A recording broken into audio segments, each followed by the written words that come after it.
Good morning, guys. This is the Idaho Picker with your logical news update. And just wanted to show you the effects of the Pakistan earthquake, the 7.7, 7.8 earthquake that took place yesterday on the Louisiana sinkhole, at least from a seismicity standpoint.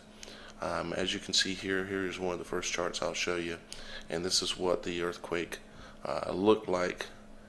You can see these very long, slow swinging waves, basically, are fairly slow swinging compared to the normal seismicity that we see on here at the Louisiana sinkhole.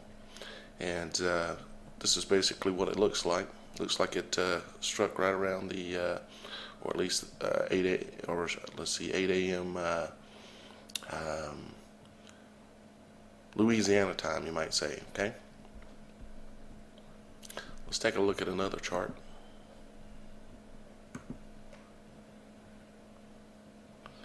Same thing, basically, 8 a.m. It's very typical for the charts to be a lot quieter, kind of like this through the night, although this isn't completely quiet.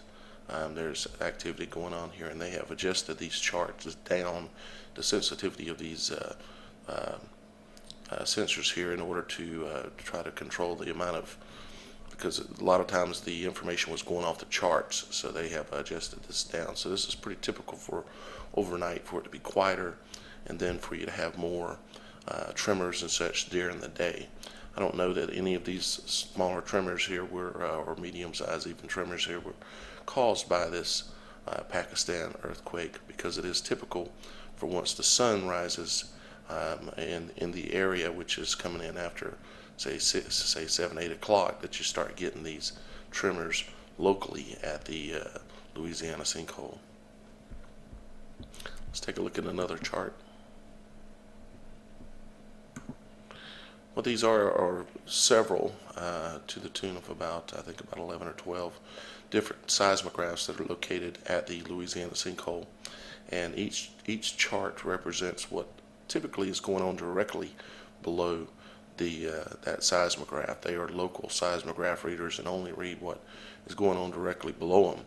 However, when you get such a large global ringer as the Pakistani earthquake, it will show up on here as these L waves, which are long swinging energy waves, you might say. It looks like they were having a fair amount of tremors and such on their own yesterday, even before the earthquake struck, during and after.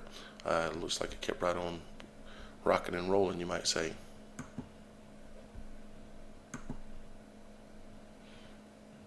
Another chart, looking very similar, but one thing I'd point out is that each of these separate little tremors that you'll see here, you will not see these separate tremors match up on the other charts, and that is because the seismographs are local seismographs.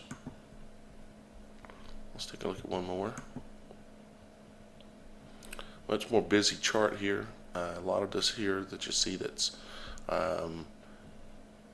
looks like a static line, basically going across like this, heavy static lines.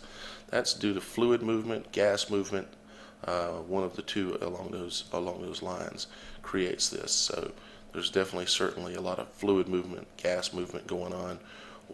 Some turmoil of water under the ground, or either gas under this location of this seismograph there at the sinkhole.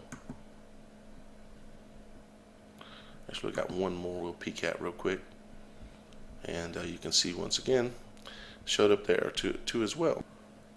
Over on the Assumption Parish Police Jury website, you can come over and take a look at AssumptionLA.com, and it gives you an update on a daily basis as to what they're saying, the activity or events or plans that are going on related to the sinkhole. I typically watch this every day or two to see if there's any major things that are going on that they're reporting, and then of course I have other sources that I look at it as well, and to try to determine what's going on with the sinkhole. Right now they're saying that the level of activity is fairly low. but they're referring to the level of activity on the ground above the sinkhole. And I would suggest that there are things going on under the ground that they have no way of seeing. They'll use the seismographs to tell that there's still shaking and rocking and rolling going on, which I just showed you, but they won't be able to report that exactly unless there is a slough in or some event that takes place down there. But pretty quiet on their blog as to what's going on, and but you can come over and take a look at this for yourself. I'll put a link below for you so you can take a look at it.